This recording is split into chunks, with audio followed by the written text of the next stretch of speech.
Shalom, everyone. Good morning to you. This is the Sabbath of the 23rd week of the Parsha cycle, of the Torah cycle of the year. This is the week of Pekudei. Pekudei is from the first line of the Torah portion, as the name of the Torah portion always is. And the Pekudei means, is usually translated as like accounting or inventory or reckoning. But it's really about more than that. It's about the idea of contemplating a visitation or experiencing a visitation by a superior officer or someone who you admire and you want to be respected by, you want to be appreciated by, you want to be accepted by. And that is what's happening here. We're preparing an accounting, but it's more than the accounting. It's a preparation of the way. It is a making sure we're ready for a visitation, and that's our job this time of year. Every Torah portion that we study, every time we get together, we are looking at a microscope view of a particular week of the year. The Creator has set up years for us to go, and these years repeat themselves. The sequences repeat themselves, just as seed time and harvest and summer and winter repeat themselves. So it is with the seasons of the Torah that are spelled out for us in the Torah. And so we are in every 52nd time divided into a year gives you the number of weeks that you have, and every week is a unique segment in time. And so the segment in time that we're dealing with this week, we have been dealing with for the past 6 days, and this is our seventh, is Pekudei, which is Exodus 38, verse 21, through Exodus 40, verse 38. And if you understand, that is the final section, the final set of readings from Sefer Shemot, which most of the world knows is the book of Exodus. We are completing a book. We're completing a text. And we're going to jump off into another one next week, another book, another Sefer of Torah, which is called Vayikra in the Hebrew. In English, we'll read it, most people have learned to call it Leviticus. That's a misnomer, and we'll get into why that's a misnomer and why it doesn't accurately describe what's really happening in the book, the third book of Torah next week. But this week, we're going to finish the second book, the second stage in a five-stage protocol of how God-man relationships are supposed to be ordered. That is the purpose of the Torah, to tell us how to rethink our lives, how to reorient ourselves to this world, how to re-establish our connection with our Creator and bring that connection, that relationship into bearing on everything that we think, everything that we say, everything that we do, every way and every time we react, everything we do to behave or respond or interact with our creation environment. That is what we do. So that is the purpose of Torah. He is now in the 23rd week of training us how to do this. We've got a long way to go, but we've come a long way so far. This is the dramatic final Parsha of the book of Shemot, of Exodus. This has some climactic crescendo-like experiences. Some of it's very mundane to begin with. We're taking a record, keeping a record. Itamar is going to come into the spotlight. Itamar is one of the sons of Aaron, and Itamar is going to be in charge of taking the accounting. He's going to report to Moshe, or Moses as the world knows him, but he is going to be responsible for making sure that every fragment, every gram, every liter, every aspect of anything that was going to be incorporated into the building of the Mishkan, of the Tabernacle, of the earthly runway for the kingdom of heaven to land its superliner.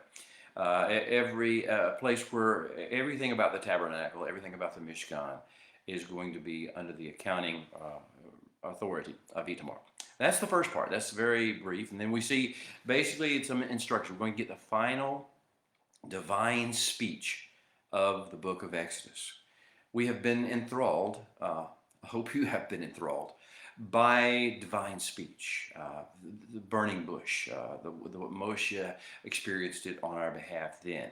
Then many times, but at Mount Sinai in particular, we had a big explosion, and we're still at Mount Sinai, but that first few weeks at Mount Sinai, things happened. We had, first of all, the great betrothal proposal, which was in the divine speech, in the language of the creator of the universe himself, not copied or pasted by anybody else, not interpreted by Moshe. This was his actual words. He said, if, as and when, and to the extent you shema my instructions for living and treasure and cherish my covenant, then you will become to me a special holy people, an Am Segulah, and you will become my kingdom of priests, my Mamlechet Kohanim, and you will become a Goy Kadosh, a holy nation. And that was his words. Those were divine words that still resonate over this mountain and still resonate in the hearts and within the souls of everyone who has ever heard them, because this is the stunning statement of why you live on the earth, why you exist, and what your purpose for being on this earth is.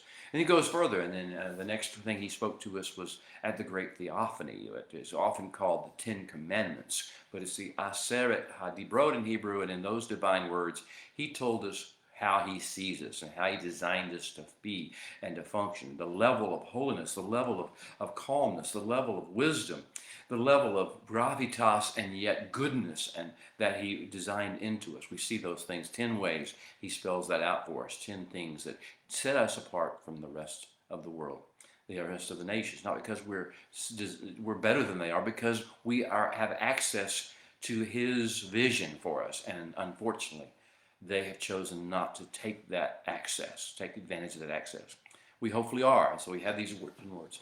And then we had the great Mishpatim discourse. The Holy One spoke to us and for chapters about giving us ideas about how he thinks and training us to think not like the world thinks, not with reason and logic and science. Those things have their place, but not in the kingdom plan. In the kingdom plan, he desires us to think like he thinks, to be able to move when he moves and flow as he flows, and keep the focus on what he keeps the focus on, not our raw fleshly emotions or our sense or desire for vengeance. And we're going to be in a world that is broken, that a world is dangerous in many ways to live in. He says, no, you need to be wise as serpent, harmless as doves, and to do that, you need to know my mishpatim. And that's what happened in chapters 22, 23, 24 of Exodus. And then, of course, we had beginning the what's called the Mishkan discourse, at least what I call the Mishkan discourse. It's when the Holy One spoke for chapters upon chapters upon chapters, the longest discourse yet that he's given without any interruption by man. And over chapter 25, 26, 27, 28, 29, 30, and into 31, we see this entire sequence of all divine words. And his words tell us that there is a beauty realm in his heavenly realm that he desires us to be able to access, and then to be captured by and raptured by, and then bring to earth into the substance of everyday life, into the physical space of earth, into the time sequences that are recognized upon earth, and into the relationships and interactions we have upon earth. And this Mishkan project is the ultimate goal of the kingdom. And so we are designed to see what the kingdom looks like and project the kingdom mindset into our world. What a blessing, what an honor. And then, of course, we had that interrupted by the golden calf incident, and we had a season of time, which is a prophetic season of time every year that we go through in the summertime, basically, in the northern hemisphere, wintertime in the southern hemisphere, in which we are disconnected from our vision because we need to be gloriously reconnected. We are gloriously reconnected through forgiveness, through mercy, through the kindnesses of the Holy One, through undeserved levels of forgiveness that he pours out over us, and he awakens us and calls us back to himself, and with the wisdom this time, not to be so easily distracted by the shiny stuff of this earth, not to be so caught up in the pseudo-intellectual religious ideas and concepts and arguments and theologies, and resetting time according to our own benefits as opposed to the way he set it up. He's taught us how to do that, and so now he's begun teaching Moshe how to have us actually build the tabernacle, build this great project, which is a picture of everything we are called to be. And we not only can build it in the physical form at Mount Sinai, as we'll see, this is what the rest of our lives will consist of. We are always to be building the tabernacle, the holy, the dwelling place of the Holy One, the landing strip upon which his great superliner from heaven can land, the way in which we can form a beachhead in each of our lives, in our families, in our houses, in our workplaces, in our marketplaces, in places even we travel for business or for pleasure or for vacations. Everywhere we go, we should carry this landing strip where the Holy One can come in his power and release his beauty and his majesty and his holiness and share the same forgiveness with the rest of the world and mercy and glory that he shares with us. Okay, so we are in the process of learning how to build this Mishkan. This is the Parsha, when we learn that with the blueprint of the Mishkan, with the ideas of what life in the kingdom needs to consist of, comes a level of accountability, a willingness to be accountable. One of the things that we talked about in the past few weeks is that the Holy One has called people of a willing heart. There is something that he establishes in the human heart. If we listen to him, if we let our heart and our ears and our mind and our focus and our attention upon him, he draws us in to his majesty and his beauty, and we become people of a willing heart. We have to cooperate with that. We can resist. We can always say, no, I'd rather do my own thing. I'd rather do what the world around me is doing. I like to see what's going on in the world, in the news, and the media, and I want to talk about it. I like getting emotionally upset or excited about this, that, and the other thing. I like the way rhetoric makes my blood boil. I like the way the political arguments get me engaged. I like that. I like science, I like medicine, I like all the sports, I like entertainment, I like shopping, whatever it may be that you tend to like. You can resist the pull of the Holy One to bring holiness to the earth, which is what he's desired to do. But those who have the willing heart, they become the ones of the giving heart. They begin to receive everything they give, they receive more than they give. And so this is the process we built the Mishkan through this idea of a willing heart turning into a giving heart. Well, the collective mission of the kingdom of heaven, the people of the kingdom of heaven, B'nai Israel as it's described in Torah, requires us to be humbly thankful for and steadfastly faithful with, humbly thankful for and steadfastly faithful with the things the Holy One has given us, the great heavenly downloads that we have received. Some of it's in the form of wisdom, Torah. Others in the form of inspiration and encouragement and empowerment that he releases. It's his own persona coming active in us. Wow, that plus the actual directions and words, those two things combined, become the most powerful force on earth. But we are to humbly be thankful for both of those things and steadfastly faithful to use them the way the Holy One has instructed. And then to give a true and honest accounting. And we'll do that every year. We'll do it daily. We'll do it moment by moment. But we have one true up every year. That's Yom Kippur, the Day of Atonement, as it's called, and the 10th day of the 7th month of the year, Tishrei. And that's obviously the day that Moshe came down with the second set of tablets. It's the anniversary of that day. And it's the day we actually began the process of physically turning our minds away from how bad things were in the world to building the Mishkan for our King. So we have this day of accountability. It's microcosmed every single day and to some degree every minute or every phase of the day. But we are building toward this grand day of accountability. And not only is it annually with regard to Yom Kippur, there of course is a prototype. That's merely a prototype for the larger day of accountability, the day of the Holy One, as he's called throughout the prophetic writings. Well, everything the Holy One has seen fit to place in our hands, for that matter, everything that human beings or creation has seen fit to place in our hands, allow us to have authority or control over. We are accountable. We are responsible. It's not like we are being hit like by Pharaoh's taskmasters with whips. That kind of accountability. It's the kind of accountability that says, do you realize what you have been given and what you're called to do? How are you doing on that project? And that's kind of the accountability we're talking about. Pekudei is the Parsha, this last section of Exodus is the Parsha I call of on earth as it is in heaven. We're actually going to see, as it were, heaven invade earth in this Parsha. through the work of ordinary human beings. It's not going to be some weird, mysterious thing. It's going to be that we did exactly what he told us to do. We built it as he said to build it. We humbly waited for him, and he came, and he comes and fills the earth. That is the promise of visitation. Not that he just sort of shows up out of nowhere. He shows up where he's welcomed and where he's invited and where the foundations are laid for him to come. He shows up wherever we build what he tells us to build and do what he tells us to do.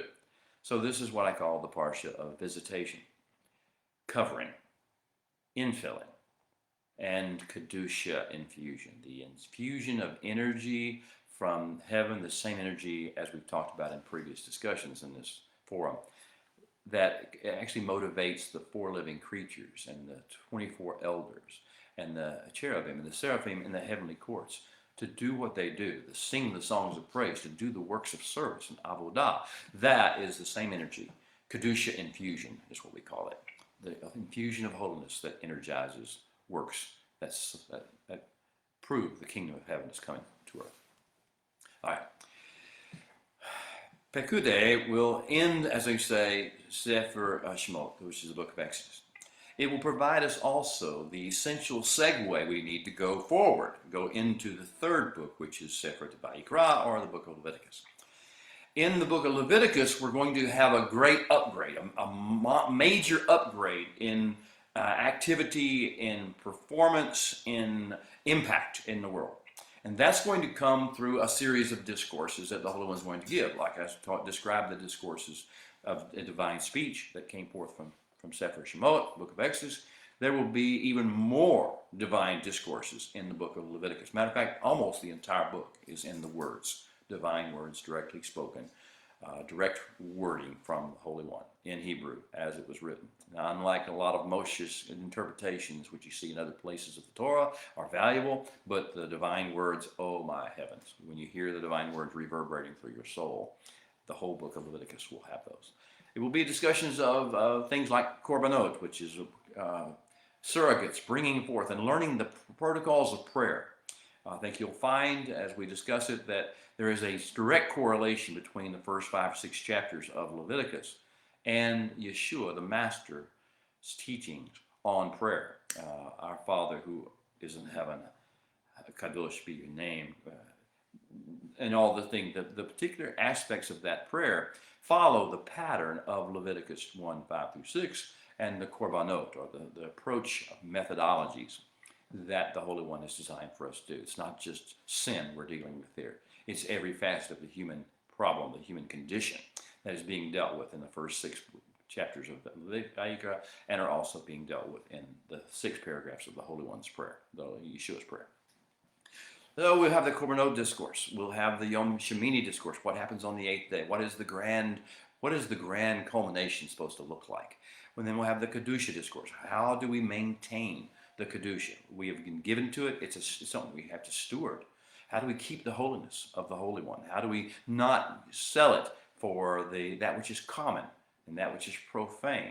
How do we not taint it or corrupt it with that which is unclean, with that which is perverse, that which is fragmenting and taking us away from, spinning out of control, away from the divine plan and away from the holiness infusion that he desires to give us and to have us to reflect. How do we do that? That's what will be in the book of Vayikra. All right. Now, this is about the midpoint of the Torah. We're close. In a few weeks, we'll be at the actual physical midpoint of the Torah. And this is a landing between, as we finish today's discussions, we'll be through with the book of Exodus for another year. And therefore, we'll take a deep breath and we'll say, okay, what lies ahead to us? What lies ahead to us is a real specific, detailed description of what our life needs to consist of if we're to overcome the challenges of the flesh and the pseudo-intellect and the pagan world around us and the Yetzer Hara, the inclination toward the darkness, toward the calamitous that is within our souls. That is what is necessary. We're going to be given detailed instructions about how to maintain our Kedusha and maintain ourselves as vessels through which Kedusha can enter the world. All right, I want to move to the place of discussion about why we're going to need these things and what we're going to need to be able to go there. Because you see, one of the themes of this Parsha, over and over again repeated, I think it's 20-something times, it says that the things that we built during the season of Mishkan building, of Tabernacle building, were built exactly according to the instructions that the Holy One gave Moshe. Did you hear that? Everything, every aspect of the Mishkan project, every furnishing, every part of the structure, every part of the implements and the accessories that went with it, everything is described, and it goes down and says, and at the end of the discussion of its being constructed, it says, and it was built exactly according to the instructions the Holy One gave to Moshe. That is a stunning statement. Everything we did, if we focused on it, and we relied upon him, and we followed his words, we did it exactly according to purpose. Now, many people say, many theologians tell you that it is impossible to do anything, everything the Holy One says. It's impossible to follow the Torah. It's impossible to follow Yeshua, Mashiach, through tribulation and persecution and even martyrdom. It's impossible to do these things, and it is in the flesh, but there's one key factor that they leave out that is important to the narrative of the Torah and to all of our lives. And that's what's going to happen this week, and that is the divine infilling, the divine presence. If we just have his instructions, no, we will not be very successful probably in doing it exactly according to those instructions. But if what we are really driven by is his presence and his indwelling spirit and his motivating factor of his being with us and in us and around us and moving for us, we become his vessels, not the implements of doing all this work. And we cannot claim credit for any of it because we didn't do it. He did it through using our flesh and our minds and our wills and our ways as his implements. So here we are in this time of Kedusha, as in the natural realm, in the seasons of time, springtime in the northern hemisphere, where the Mount of Sinai is about to come. It's just around the corner. Here in Texas, where I live, we're seeing the first flowers of spring. And the trees are beginning to bud out, and of course with that comes pollen and some people's allergies. But we have springtime just around the corner. And at Sinai, the desert is about to burst into bloom. If you've ever been in the Middle Eastern deserts whenever the springtime came, you can't believe the change in the atmosphere. But I won't go into detail about that for the sake of time. Just think about it, and maybe you get a chance to go one day.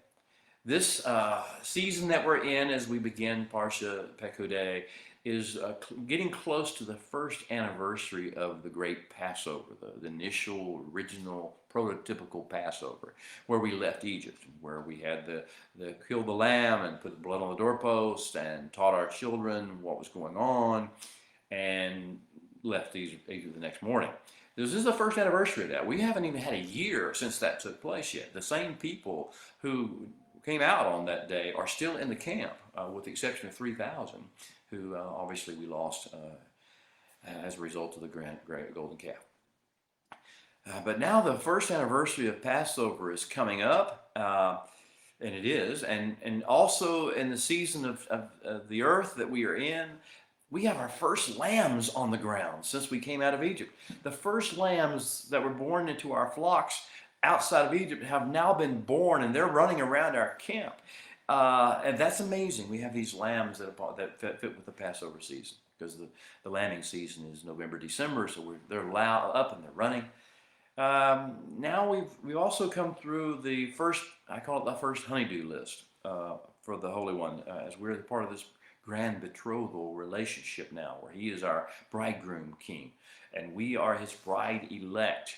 And we have this learning curve to become actually co-laborers and co-regents in his kingdom. As we're in this process, he gave us a little honeydew list, and the honeydew list was to build for him a Mishkan. We have completed it now. Everything's complete except for Moshe's final touches. Everything's kind of laying around in pieces, all ready to just be erected, put together, constructed, some assembly required. So we've got that all done. What needs to happen? What else needs to happen at this mountain if we are going to be prepared to become and dive into the work of an Am Segilah, a Mamlaket HaKohanim, a goy, kadosh, a holy nation, a kingdom of priests, a special treasured people. What is going to be necessary for us to actually engage our mission when we leave this mountain? Well, the first thing that we're going to be called upon in Parsha Pekudei, and actually for Bayakel as well, the previous Parsha, when we started building the mission, is that we are to do everything that we are called to do in life. And hear me now, even if you're not interested in the tabernacle process, which I hope you are, but if you're not, if you're just listening in, hear this. The Holy One has called us to do everything that we are to do in this life excellently, with kingdom excellence, with excellence that shows people that we are not merely acting on our own power or according to our own cultural or ethnic or gender-based strength, but we are talents, but we are building things because we are divinely infused with power from on high to do so. We have been energized, we have been inspired, we have been empowered to do things well and do things with excellence. That means, according to everything that the Holy One has said for us to do, we're to do it with enthusiasm, with excellence, with enthusiasm. Are you enthused about the work that you've been assigned? I don't just mean the work that you make money from to live off of. I mean the daily activities that you engage in, the family life experiences, the home life experiences, the lot of your life. Are you enthusiastic about it? Now, the reason I say that is because the world wants you to be unenthused and upset and angry that this is your cross to bear. He says, no, this is your glory to carry.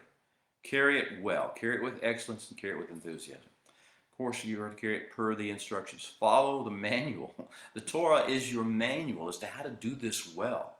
You have to trust the manual. Trust the writer of the manual. Sometimes you may not even understand it or agree with it. Do what the manual says. It's going to get you where you need to go. This is what tells us we're his people, not people who are just trying to figure things out philosophically, ideologically, religiously, ethnically, culturally, any of those things. Also, we're also to do all things that we do in anything, from the mundane to the most holy, to the most kind, to the most ordinary. Everything as if he is right in front of us, looking at us, guiding us. As you want to think about it, you may want to think about it as judging you, but he's not really judging you. He's trying to encourage you and inspire you to do it beautifully, do it well. Walk as if you were walking before his gaze, always in his gaze, always with an audience of one. And that audience is not the guy in the mirror. It's not the people who are snickering or commenting or maybe even adulating over you. It is the one that created you. That is who you do all things for. If you sweep the floor, do it as if you were in his presence. If you wash the dishes, if you do a professional job, if you do anything, if you talk to your children or your spouse or the people, if you go online, do it with the excellence that says, he is watching me. He is guiding me. He is directing me. And always keep the attention, not on you, and not on your wants and needs and desires. You are a servant. Do it unto the Holy One. And look, all the glory and all the honor and all the focus be upon him. Second thing is, the thing that we're called to do as we build things for the Holy One, as we build this kingdom for the Holy One. We're to humbly and willingly submit to audit and inspection, to visitation for the purpose of turning us, redefining us, rehoning us, retuning us to the right frequency, to the right direction, to the right tone. Humility is necessary. Willing submission to inspection, to his review, to his discipline if necessary. These things are essential. It is not a bad thing to be disciplined by the Holy One. It is sonship. And we've seen that in other portions of Scripture, so I won't go over it again. But we are called to a kingdom craft, and that kingdom craft is caduceus stewardship, the holiness of God being stewarded by human beings upon the earth.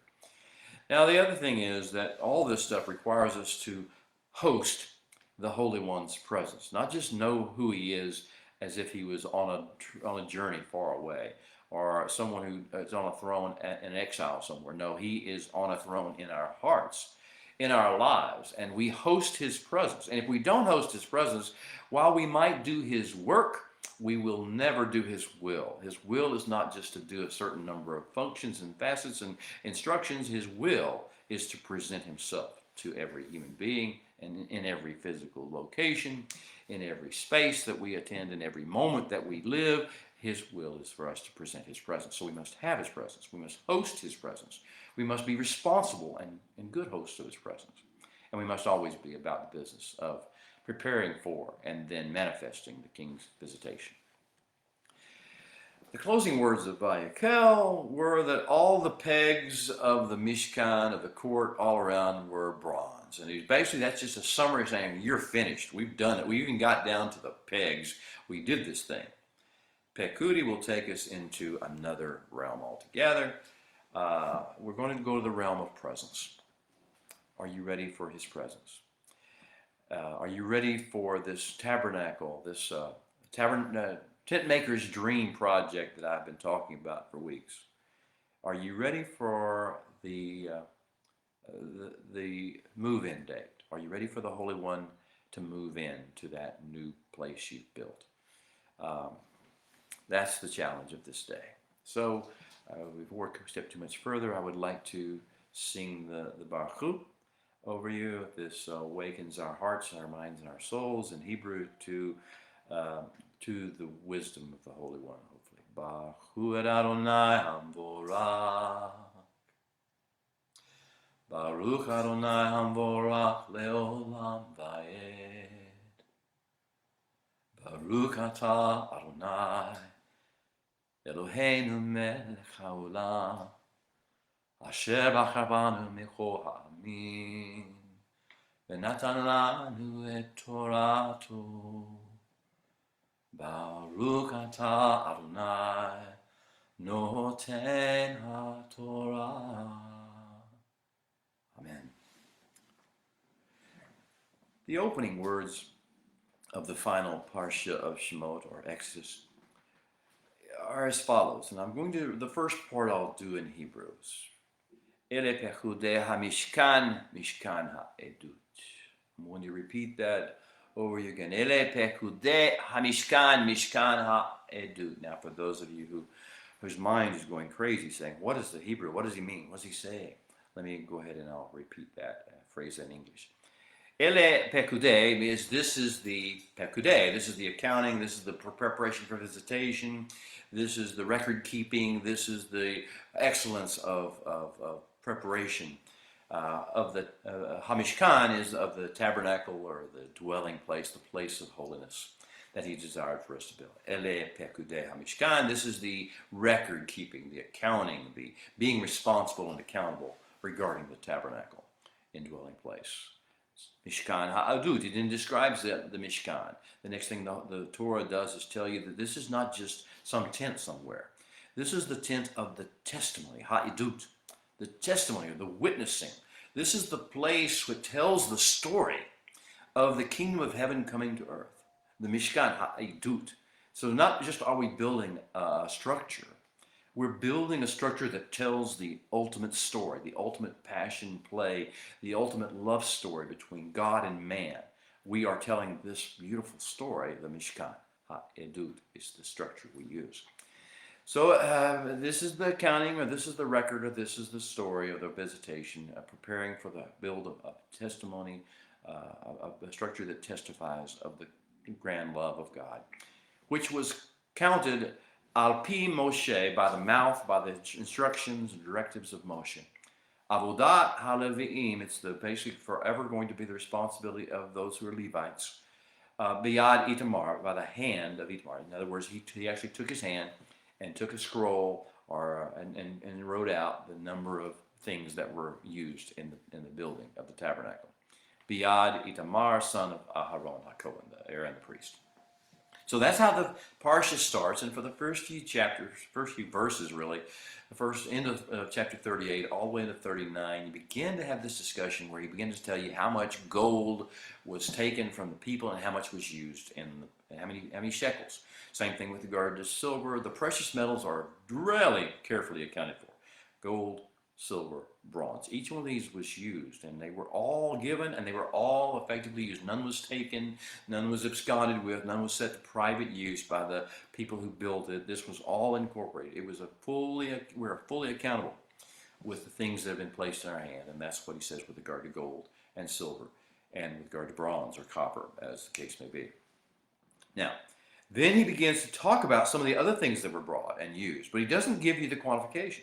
For instance, we don't know how much dye, purple dye, or red dye, or blue dye was used in this. We're not told the amounts that were prepared or that were used. We're not told the board feet of lumber, of the shittim wood.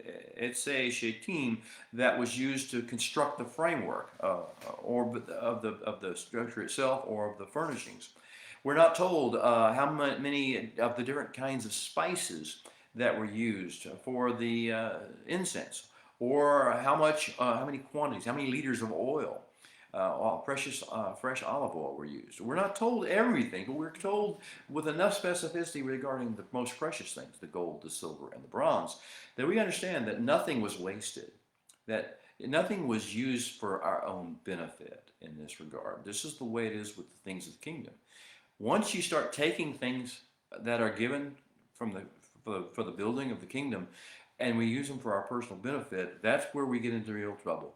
And that's where we lose the idea of a visitation. The visitation requires us to invest everything we've been given, be responsible with it, to do that. So we start with this accounting, and we find that everything was done exactly the Holy One's way.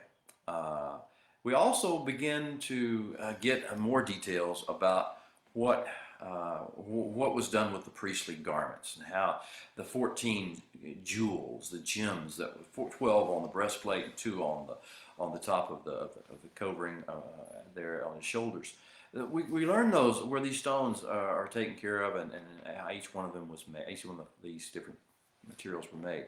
We learn about the gold forehead, the gold band that goes across the forehead of the turbans that say Kadosh Ladonai, holiness unto the Holy One.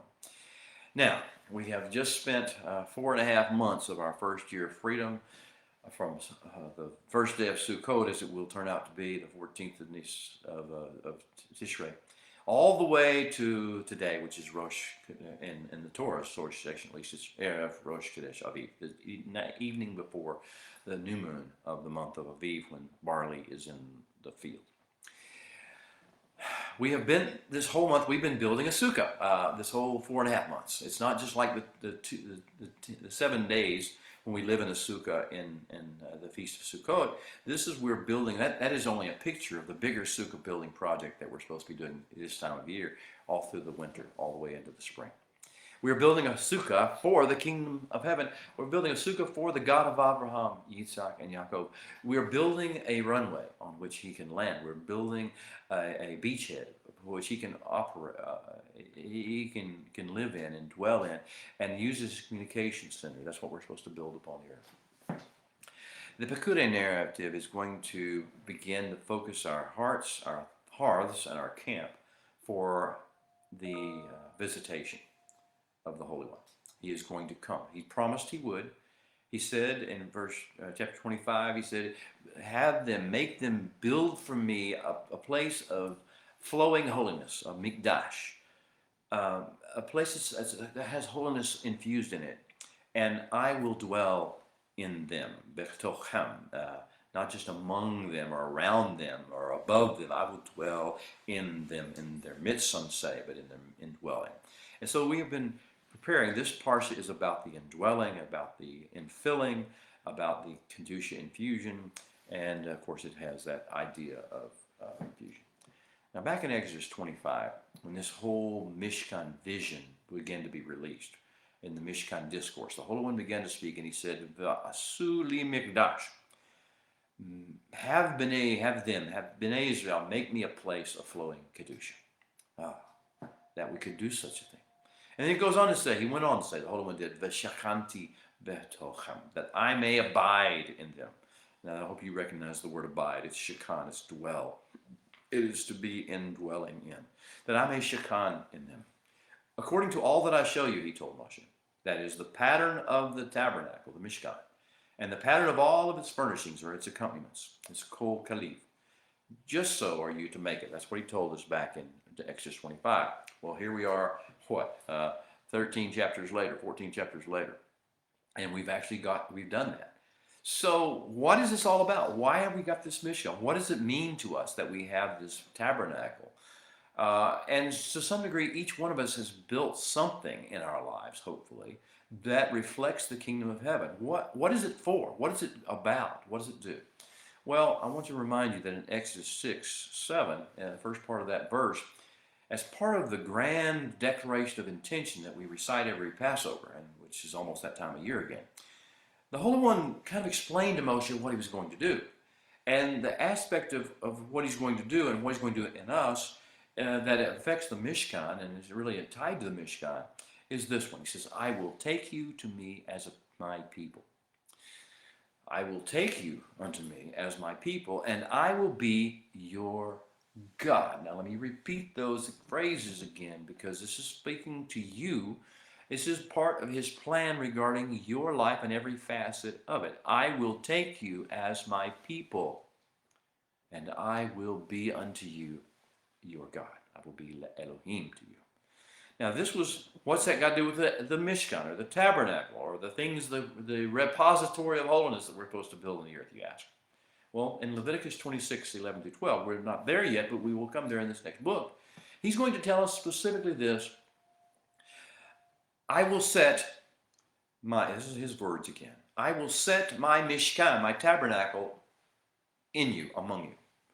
And my soul will not reject you or cast you out, but I will walk among you, and I will be your God, and you will be li la'am, for me, a people. You will be my people. Now, this connection between his plan to take us as his people and for us to be his God and the tabernacle building project that he gave us, it tells us the story. We're to make this the testimony that we are his people, and he is our God. So what does it mean for the Holy One to be our God in real time? What does it mean for us to be his people in real ways that affect the earth? What are the essential defining elements of this? What are the elements of union with him? How do we maintain our state of unity with him? Where we don't, he's not doing what he's doing while we're doing what we're doing. How do we keep doing the same? How do we maintain our state of communion? We're actually having continuing conversations with him, ongoing interactions with him, where it's not just a matter of us believing a set of principles or doctrines or following even a bunch of rules. We are actually in constant communication with him. How do we maintain union and communion? And then how do we manifest collaboration with him? These are the essential elements of him being our God and us being his people. How does his people designation, the calling, change our lives? How is it supposed to change the way we think? How the worldview that we have, the view of other people that we have, the way we look at the circumstances and people of the world. How is it supposed to change us that we are his people? We're not our people. We're not our own. We're not our ethnicities people. We're not our cultures people. We're not our nation, physical, geographical nations people. We're not ideologues. We're not philosophical people. We are his people. We are owned by him. We are delivered, redeemed by him. We are unto him, in love with him, and being loved by him. We are his people. How does that change things? How does that change you? How does that change our heart? How does that change our speech? How does it change the things that we talk about? How does it change the vocabulary that we use? How does it change the way in which we react when people do things around us or respond? How does it affect our shalom, our ability to be at shalom? How does it affect our ability to have joy, be grateful, thankful, and have gratitude? And how on earth are we supposed to be able to maintain the Kedusha factor, this holiness infusion that he's given? Those are the questions. Now, we are at Sinai boot camp as we finish the book of Exodus. We are at the boot camp, as it were, Camp Sinai, I call it. And we are being trained in some essential kingdom Kedusha mindsets. Kingdom Kedusha worldviews, Kingdom Kedusha priorities, Kingdom Kedusha disciplines, and Kingdom Kedusha protocols. We are being trained how to maintain the relationship, the communion, the union, the collaboration with the Holy One, and the infusion flow from heaven to earth by virtue of the way in which we behave and think and act. Now, I'm going to kind of address an issue with you that's going to be necessary for us to really understand either this Parsha and the infilling that he's going to do with us, or the book of Leviticus, which is coming up next, which tells us why we maintain the Kedusha status that we do. The first requirement of the Holy One upon our lives is something we learned we learned it in Abraham's case, but we'll also learn it now, referring back to the days of Passover and the days of leaving Egypt. The first thing we must do is unleaven the world. We must begin, if we're going to be his people and he is to be our God, we must not be the people of the world. We must not listen to what they listen to. We must not believe what they believe. We must not understand things the way they understand things. We must not value what they value. We must not hate what they hate or love what they love. We must leave Egypt. We must leave our house of bondage. There must be a season of radical disassociation, a season of radical disentanglement, a season of it seems disorientation, because it's all we've ever known is the things that the world is, or our ethnicity, or our culture, or the news media, or the education systems, or the scientific institutions, or medical institutions have been foisting upon us this disinformation. But he says, no, you've got to unleaven. And we have this unleavening requirement. That's just the first step, though. Unleavening is merely step one. And you could also call it untuning, tuning out of the broadcast of the world, of the haters, of the lusters, of the angry people that are angry about everything, and detoxing. So unleavening, untuning, detoxing. This is first step, first requirement of being his people. Second requirement, following upon the unleavening, or in connection with the unleavening and untuning and detoxing, leaving our Egypts and dissociating and disentangling. The second requirement is that we re-leaven. We retune. We re-establish our connection with him. So it is to embrace the yoke, or you might call it take the bit. In other words, the Holy One has a way and a pattern and a protocol he wants us to follow. We weren't following it in the world. The world will never tell you to follow his ways. The world will always tell you to follow your heart, or follow your emotions, or follow your desires, or follow your dreams, but it will never tell you to follow the ways of the Holy One. And the Holy One says you need to re-leaven with my ways. It is equivalent to taking a yoke, or to taking a bit, to embracing a yoke or taking a bit. And what is the yoke? What is the bit? What is it that directs us, guides our direction now? It is his instructions. It is his Devarim, his Torah, his Pekudei, his testimonies of what life is to be about. And we have certain protocols. Shema. We shema his voice. We shema his covenant. We build asa, his instructions. We envision, we visualize his dreams, his visions. We zakar, we commemorate, we reenact the things that he says are valuable and important.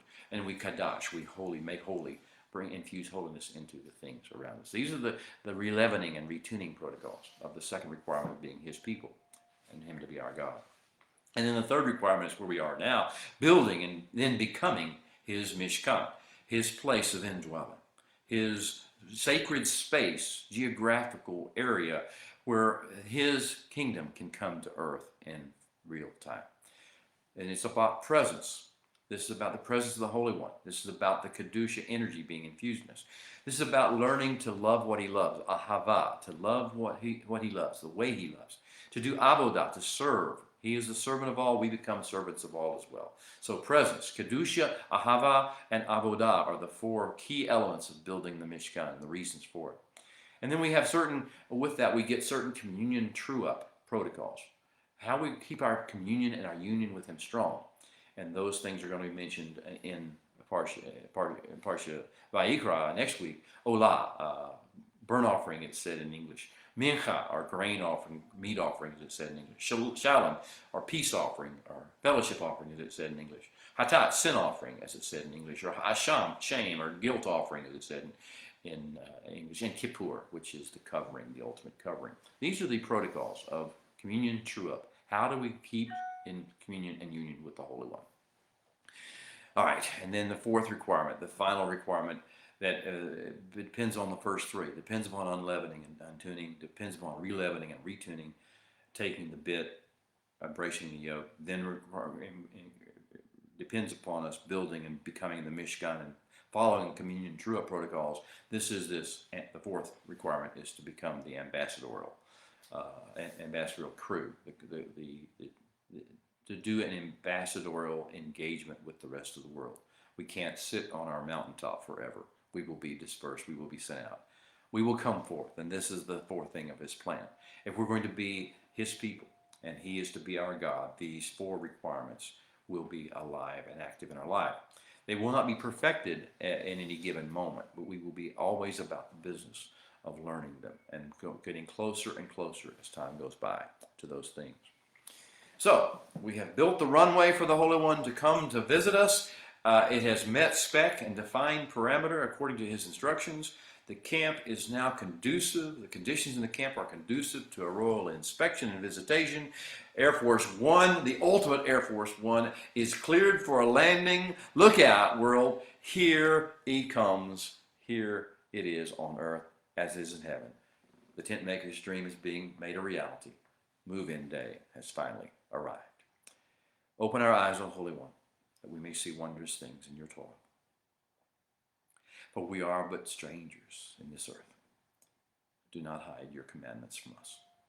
Our souls cry out for your judgments at all times. How can a young man keep his way pure? By living according to your word. For your word is a lamp unto our feet, and is a light unto our path. The entrance to your word, the entrance of your word brings light and understanding to the simple. So now may our spirits come alive, so that they may praise you, and may your judgments be our help. Now, the last words of the Holy One in the book of Exodus. How precious. This should be in red in your Bibles. These are the things, and I'm going to say them in English because I don't want to distract you with Hebrew at this stage. I know it would be better if you could understand it. We could read it the way it was spoken in Hebrew, but it's not. So let's go with the English. This is the words of the Creator of the universe. The last words in the book of Exodus that he'll speak. He has much to say in Leviticus, but this is the last words in Exodus. And he tells Moshe, on the first day of the first month, you are to set up the tabernacle of the tent of meeting. Put the ark of the testimony in it, and partition off the ark with the veil. Bring the table and arrange in order the things that are to be set on it. Then bring in the lampstand and light each of the lamps. And then set the altar of gold for incense between the ark of the testimony and before the ark of the testimony. And put up the screen, the veil, for the door of the tabernacle. Now then, keep going. Set the altar of the olaot of burnt offerings before the door of the tabernacle of the tent of meeting. And then set up the laver between the tabernacle of meeting and the altar. And pour water in it. And then set up the court all around. And hang up the screen at the court gate. And then take anointing oil, these precious anointing oil, and anoint the tabernacle and everything that's in it. In this way, you will kadash it. You will make it holy. And all its utensils, it will be kodesh. It will be holy. It will be holiness. Then anoint the altar of olaot, the altar of burnt offering, and all of its utensils, and kadash the altar. Make it holy. For the altar is to be kadosh kadashim, the ultimate highest level of holiness. Holy of holies, it said in English.